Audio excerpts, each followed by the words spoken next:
Oke, kita lanjut lagi ya. Kita lanjut ke materi selanjutnya yaitu constraint box. Nah, ini adalah sebuah widget ya. Jadi idenya adalah mungkin badinya kita akan hapus nih. Kita membuat sebuah misalnya kolom deh. Kita punya kolom nih. Nah, misalnya kita punya kontainer yang mana kita punya ya ukuran deh widthnya misalnya 200 atau 300 kali 300. Height-nya juga 300 dan kita kasih warna biar kelihatan colors.red misalnya kayak gini. Nah, ini 300 kali 300 nih. PR-nya adalah misalnya kita punya atau ini kegedean deh.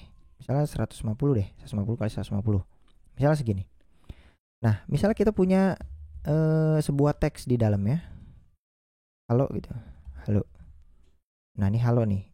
Cuman kita kasih coba kita styling. Style mungkin kita warnanya ya.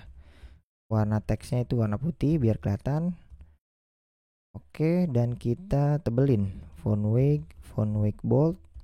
Kita tebelin dan kita kasih ukuran size-nya 30 misalnya. Tip. Nah, ini halo. Mungkin dia kita pasang tengah-tengah kali atau ntar dulu. Misalnya gini. Di sini kalau misalnya dia lebih panjang, kita save. Nah, dia jadi ada dua gitu. Jadi turun ke bawah ya. Tergantung panjangnya. Nah, ini jadi ada lagi. Jadi ada lagi. Kalau misalnya lebih lagi kita save. Nah, ini sebenarnya dia overflow ya. Overflow nih. Kalau kita tulis SSS kayak gini, dia overflow sebenarnya. Sebenarnya kita bisa ngasih overflow di sini ya. Overflow, text overflow-nya mau kayak gimana? Apa mau elipsis? Elipsis tuh ada dikasih titik-titik-titik gitu. Nah, ini max line-nya juga. Max line-nya misal 2. Nah, ini bisa kayak gini, 2 gitu. Lebihnya dikasih titik-titik-titik. Nah, ini kita bisa menggunakan overflow. Cuman kita nanti dulu. Ini kita ulangin dulu. Misalnya saya punya tulisan halo doang. Nah, apa itu constraint box? Constraint box adalah jika kita tidak memiliki ukuran, maka dia akan mengikuti child-nya. Oke?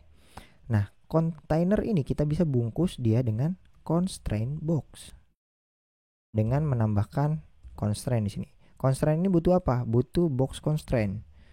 Nah, kita bisa menggunakan box constraint ini. Nah, kita bisa kasih minimum width-nya juga nih. Minimum width misalnya kita mau ada 300 minimumnya. Ya berarti nanti anaknya dari ini bakalan dapetin width yang 300 gitu. Seperti itu ya. Kita juga bisa ngasih minimum height misalnya 100. Bisa nih kayak gini. Ya. Jadi dia sebenarnya kayak kontainer ini dibungkus dengan suatu kontainer yang ya ada width sama height-nya. Ini kalau kita di sini bisa kita kasih minimum width ya dan minimum height. Sebenarnya kita bisa kasih maksimum height-nya juga. Misalnya maksimumnya itu 150. Misalnya kita punya teks yang atau kontainer yang ukuran height-nya itu 100 misalnya. Kita coba save. Ya, kalau 100 nggak masalah. 140 nggak masalah. Kalau kita 150, oke nggak masalah. Kalau kita 160, apakah dia berubah?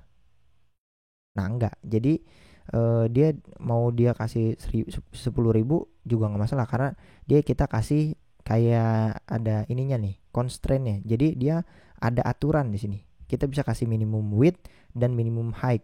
Bahkan kita bisa ngasih maksimum height dan sebenarnya kita bisa kasih maksimum width juga.